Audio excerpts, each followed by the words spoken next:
with my students in the classroom, when we started talking about the immune system, uh, and again, just bear in mind this would be the immune system is a topic that we usually talk about in physiology after a lot of background, and so if you're a little bit confused at first, I'll try to sort that out as we go along.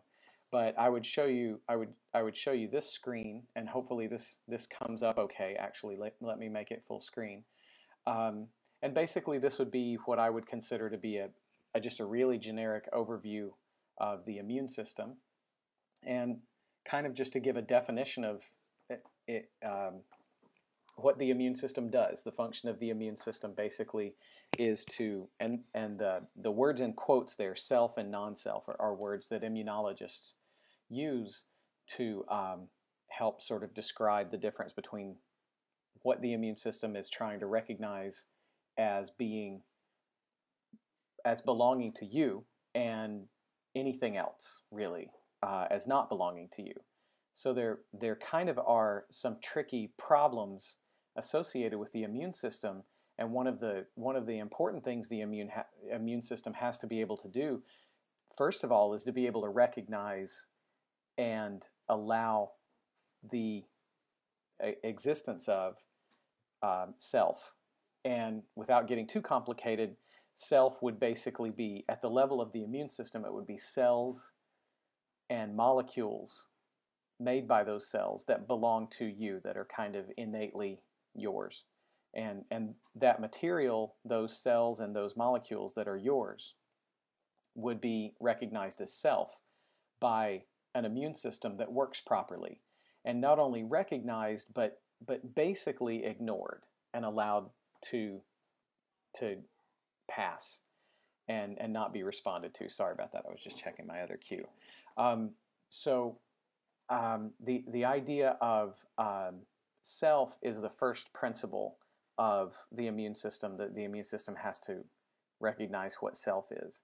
And kind of a second additional layer on top of that, in addition to being able to recognize self, the immune system has to be able to respond to anything that it does not recognize as self, and that would be what immunologists would refer to as non-self. So being able to recognize the difference between self and non-self is actually a two-part thing. The immune system has to recognize self and ignore it and let it go, but it also has to, when it finds something that is non-self, it has to be able to have some sort of response mechanism for it and to do something about it. In maybe the simplest example, or some of the basic examples that we would have, we would say that this would be a typical immune response to a virus or a bacterial infection of some kind. That a virus is distinctively, clearly not a human entity. It's not a thing that has non-human proteins and molecules on its surface. So it's pretty easy example to use, because this would be something that would definitely be non-self, and the immune system would recognize it and hopefully respond to it. The differences that then are what you can see on the screen, the different layers of that defense, and the layers of the defense would be innate defenses and adaptive defenses, or what we might refer to as nonspecific or specific defense. The innate defense is what we would say a person that everybody has. So that would constitute skin, mucous membranes like the lining of your mouth, the lining of your nose, the lining of your GI tract, for that matter. You'll be talking about that and learning about that a lot in the class. The lining of your respiratory system. These are all considered mucous membranes. And what's kind of interesting about them is they're all considered external barriers to the outside world.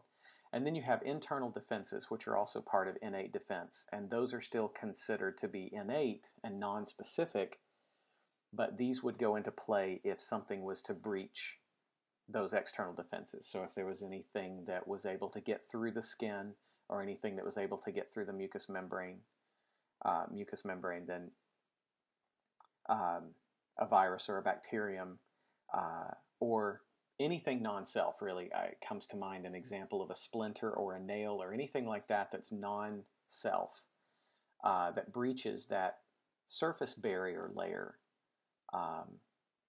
would then be subject to internal defenses. These internal defenses are certain special kinds of cells, like phagocytes and NK cells, as well as non-cellular things that don't involve cells, like inflammation and fever.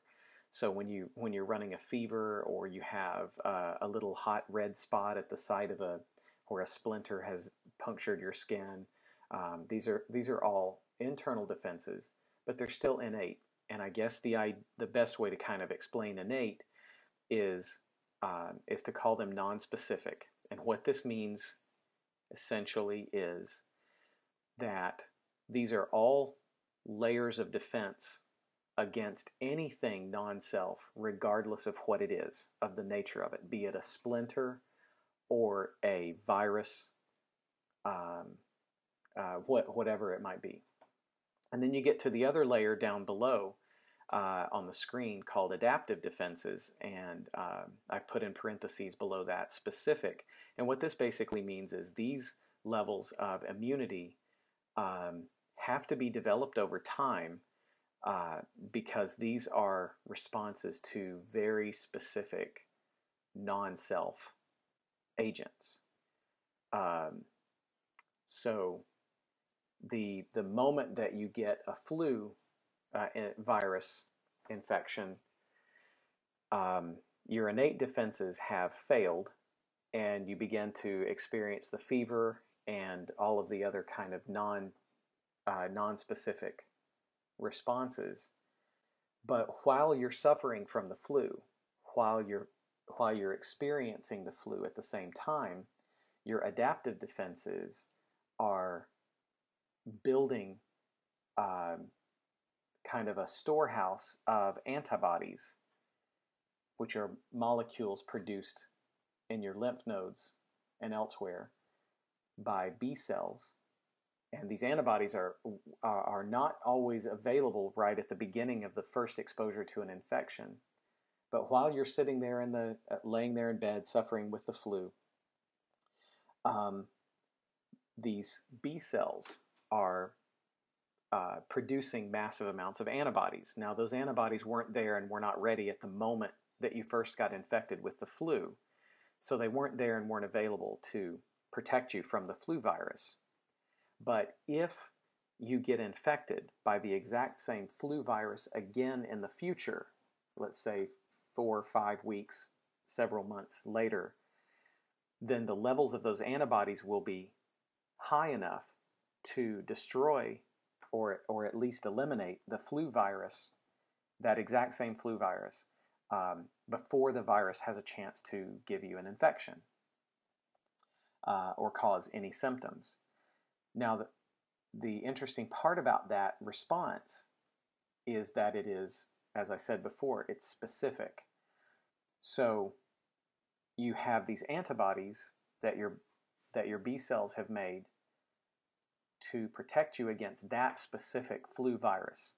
But in the meantime, if anything else breaches those surface barriers and internal defenses, the antibodies that you made to that flu virus when you had the flu before, those antibodies are not going to be able to defend and protect you from a splinter, bee sting, strep throat bacteria, tuberculosis, really any other virus. If it's, any other viral infections like measles or mumps or anything like that, those flu antibodies will specifically only protect you from that exact flu.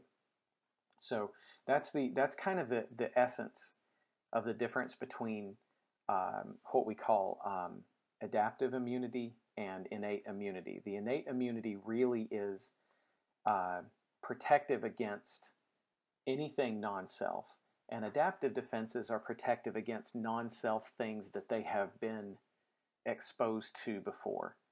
So the essence of an adaptive immune response or adaptive immunity is that it really has to have been exposed to an agent or a pathogen before in the past. This is the essence of why we give vaccines. So especially in the case of really dangerous or deadly viruses, potentially hazardous viruses like the flu, we would have a high-risk group get vaccinated with a little dose of that virus that would not cause disease, but it would definitely cause an immune response. So they might run a little bit of a fever for a day or two after they get a shot. And that's, in fact, actually a good sign that the immune system is responding appropriately to the vaccine. But they don't actually get the flu. But if they do encounter that actual flu virus later in the season, they will not get the flu or that specific flu virus. So we have to get a new one every year because the virus itself changes, but your immune system stays protective against that specific virus. So, but it's very, very specific at that level. But I always ask my students this once we kind of get finished with this initial concept, to see that you understand self from non-self. And one important question is, how is your immune system the same as everyone else in the room? So if you even look at the diagram on the screen, you can kind of look over this and go, well, what aspects of this are basically the same as everybody else in the room? And you look around and you go, okay, well, we all have skin, we all have mucous membranes. Under our skin, we all have NK cells, we all have, they're not listed here, but another important type of cell are called dendritic cells. And we all have these barriers that are essentially kind of the same. And then, how is your immune system? Another important question, how is your immune system different now than when you were born? The immune system that you have now actually is not the same immune system you had when you were first born. And that immune system has, in many ways, it has adapted to the things that it's been exposed to. And so that kind of essentially is pretty much basically the idea behind these levels of the immune system.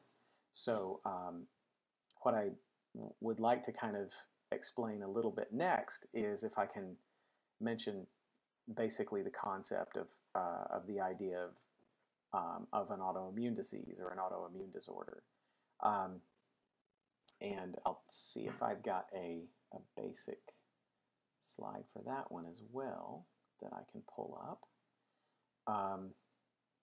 And I guess, I'll see how this one looks. This one's gonna not quite be as pretty as that one that I had before, with quite as much of a diagram, but it's got a lot of textiness on it too. But we'll see how this looks.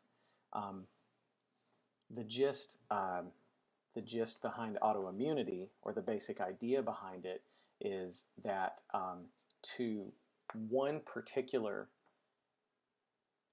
substance, the immune system has lost its ability to recognize and ignore a self-antigen. Now, antigens, and this kind of adds another layer where I feel like maybe I owe you a little bit of backstory, but I don't really have a whole lot of it. It's a kind of a complicated concept, but the basic gist behind what an antigen is the word antigen is a contraction of the concept of an antibody generator. So any substance that stimulates an immune response or causes the cells of the immune system to make antibodies against it is considered an antigen. So my dad, I was talking to him on the phone a week or so ago, and he just kind of posed this question: why is it that some proteins or other chemicals that we might eat may cause an immune response or stimulate an immune response, but if I swallow a button, the button just passes through and doesn't cause an immune response? Well, the basic idea here is that there are not any proteins, chemicals or other things like that on the surface of the button that the immune system reacts to. So in essence, the button is not antigenic. The button doesn't stimulate an immune response. It doesn't have anything on the surface that stimulates an immune response. If it did, then you would have an immune response to it, but it would probably be such a delayed immune response that the button would have passed out through your digestive system before you really had a significant response. What you have to have is kind of second and third exposure to some of these antigens to really get a full-blown response.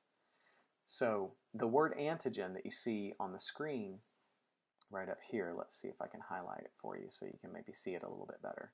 That word antigen there, that concept behind that word is that it's anything that can stimulate an immune response.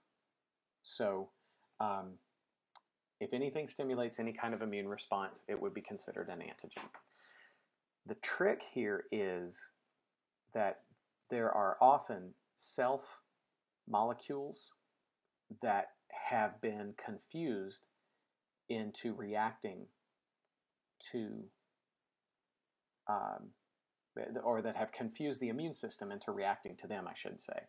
So where you have self molecules that shouldn't stimulate an immune reaction by the immune system has gotten confused.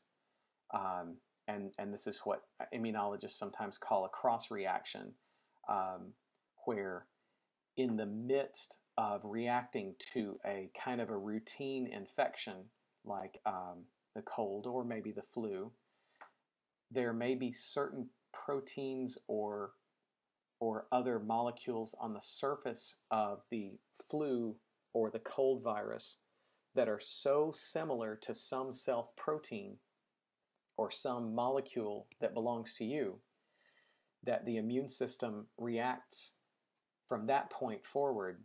It reacts to those self-proteins as if you still had that virus or infection in you, which you don't. Long after the cold or the flu is gone, your immune system is still reacting as if it were still there.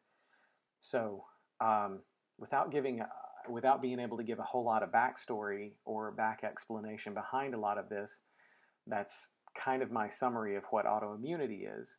And you can see on this slide I have a number of examples of what are referred to as autoimmune disorders, well-described autoimmune disorders: multiple sclerosis, myasthenia gravis, Graves' disease, type 1 diabetes, lupus, as it's sometimes called, rheumatoid arthritis, glomerulonephritis, and these are all well documented cases or examples of autoimmune disease, of which celiac disease is also a well documented case.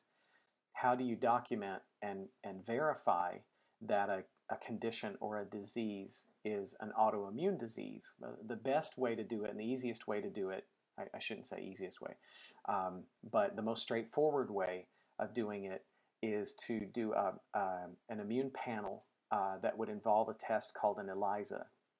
And these tests can take a small amount of serum or plasma from a patient that's suspected of having an autoimmune disease, and you test the plasma or the serum for the presence of antibodies against a particular tissue of that person's body. So the case of type 1 diabetes, you can see in the middle of the screen, in the case of type 1 diabetes, we're able to actually detect in the plasma of patients antibodies that bind to the beta cells of their pancreas. And these antibodies bind to those pancreatic cells in the same way that other antibodies might bind to the surface of a bacterium that's trying to cause tuberculosis or a virus that's trying to cause a cold. And it binds to the surface of it, and other cells from the immune system will move in and start a series of reactions and treat it as if it's an outsider.